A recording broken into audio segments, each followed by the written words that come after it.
अगर आप western UP यानी कि पश्चिमी उत्तर प्रदेश और उत्तराखंड से हैं और आप नॉन वेजिटेरियन हैं तो आप जान लीजिए कि आपके सर्किल में कोई ना कोई ऐसा ज़रूर होगा जिसका पेट अक्सर ख़राब रहता है।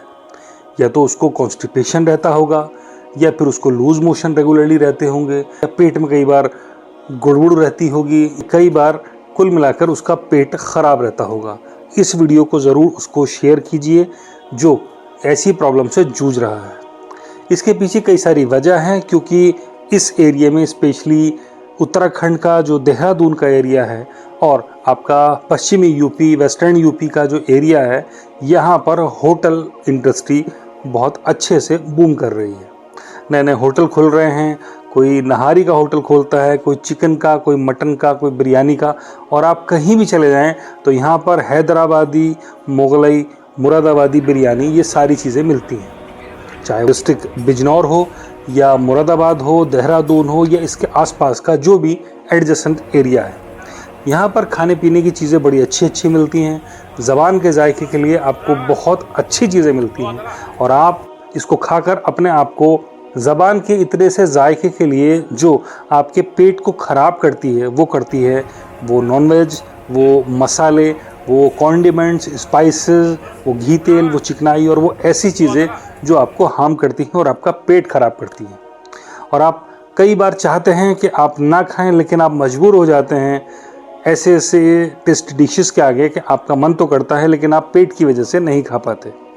उसके बाद जब आप ठीक नहीं होते तो आप कई बार अपने तौर पर कोई डाइजेस्टिव चूर्ण इस्तेमाल करते हैं, कई बार घरेलू सौंफ, ज़ीरा, अजवाइन ऐसी चीज़ों को मिलाकर यूज़ करते हैं।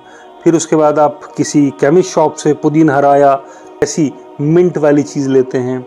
उसके बाद भी आपकी बात नहीं बनती, आप किसी लोकल डॉक्टर से इस चीज़ के लिए मशवरा करते हैं, फिर भी ठीक नहीं होता, आप किसी शहर के अच्छे डॉक्टर को दिखाते हैं, और जब फिर भी ठीक नहीं होता तो आप मेरठ या दिल्ली किसी बड़े पेट के डॉक्टर के पास जाते हैं दिखाने के लिए, मगर आपकी प्रॉब्लम वहाँ भी ठीक नहीं होती।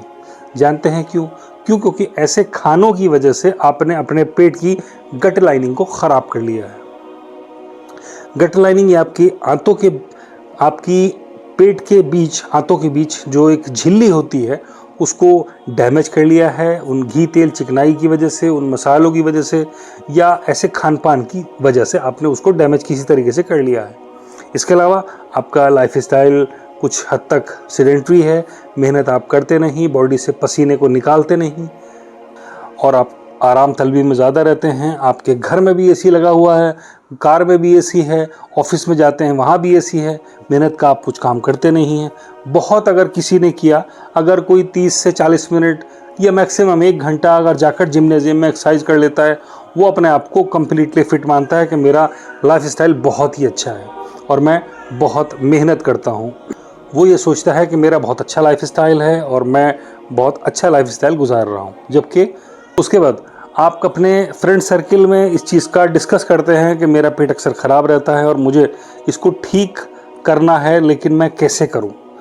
उसके लिए आपका फ्रेंड आपको सजेशन देता है कि फ़लाँ डॉक्टर के पास चले जाओ, वहाँ इलाज करा लो, वहाँ बाबा जी से इलाज करा लो, वहाँ उससे ट्रीटमेंट ले लो, या किसी होम्योपैथ से ट्रीटमेंट ले लो, या किसी आयुर्वेद से ट्रीटमेंट ले लो। वो आपको डिफरेंट देता है कि उसका अपना एक्सपीरियंस शेयर करता है कि ऐसे खाओ, ऐसे पियो, ऐसे उठो, ऐसे बैठो। लेकिन आप जान लीजिए कि आपको एक प्रॉब्लम हो चुकी है, दैट इज़ कॉल्ड आईबीएस।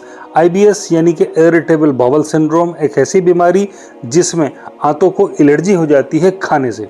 आप चाहे दाल खाएं या नॉनवेज खाएं, चिकन खाएं या मटन खाएं, आपका पेट डिस्टर्ब रहेगा। क्योंकि आपकी आंतों को एलर्जी हो रखी है खाने से। ये 3 तरीके से होता है, यानी कि IBS-C, IBS-M, IBS-D।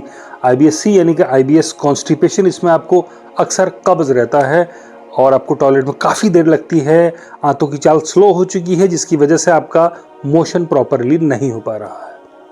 दूसरा IBS-D यानी कि IBS इंड्यूस्ड डायरिया, यानी कि आपको मल्टीपल टाइम टॉयलेट के लिए जाना पड़ता है, 3 बार 4 बार या इससे भी ज़्यादा बार टॉयलेट के लिए जाना पड़ता है।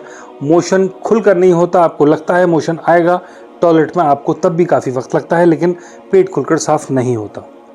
इसके अलावा IBS-M यानी कि मिक्स टाइप ऑफ IBS, आपका पेट कई बार कॉन्स्टिपेशन होने लगता है, कई बार लूज स्टूल लगने लगते हैं। आपकी खुद समझ में नहीं आता कि कब पेट में कॉन्स्टिपेशन होगा या कब लूज स्टूल होंगे। जो भी आप खाते हैं आपका डाइजेस्टेड फूड, आपका फूड अनडाइजेस्टेड रहता है, यानी कि खाना पचता नहीं। ये बेसिकली प्रॉब्लम कई बार पेट के थ्रू मानी जाती है। कई बार लोग सोचते हैं ये पेट की बीमारी है, लेकिन इसके लिए पेट का ट्रीटमेंट करते हैं, आप एंटीबायोटिक्स यूज़ करते हैं, PPI यानी कि गैस तेज़ाब को रोकने वाले नहार पेट के कैप्सूल खाते हैं, प्री एंड प्रोबायोटिक लेते हैं, खाने पीने में परहेज़ करते हैं, फिर भी ये बीमारी ठीक नहीं होती। डाइजेस्टिव एंजाइम लेते हैं, कई बार आप होम्योपैथी का सहारा लेते हैं, कई बार आयुर्वेद का सहारा लेते हैं। अगर आप भी अपना इलाज करा के थक चुके हैं और चाहते हैं अपने आप को ठीक करना, ही आपको इस्तेमाल करना चाहिए लाखों लोगों पर आजमाया हुआ मेरा भरोसा कैप्सूल माइंड फ्लोरा। इस आपको लेना यह है कि रात को खाने से 1 घंटा पहले या 1 घंटा बाद इस कैप्सूल को इस्तेमाल करना है। रोज़ाना पानी से इस्तेमाल करना है और आप 7 से 10 दिन के अंदर अपनी बॉडी में एक बहुत अच्छा पॉजिटिव चेंज देखेंगे और आप इसको 1 महीने तक यूज़ करने के बाद काफ़ी अच्छे रिजल्ट्स देखेंगे।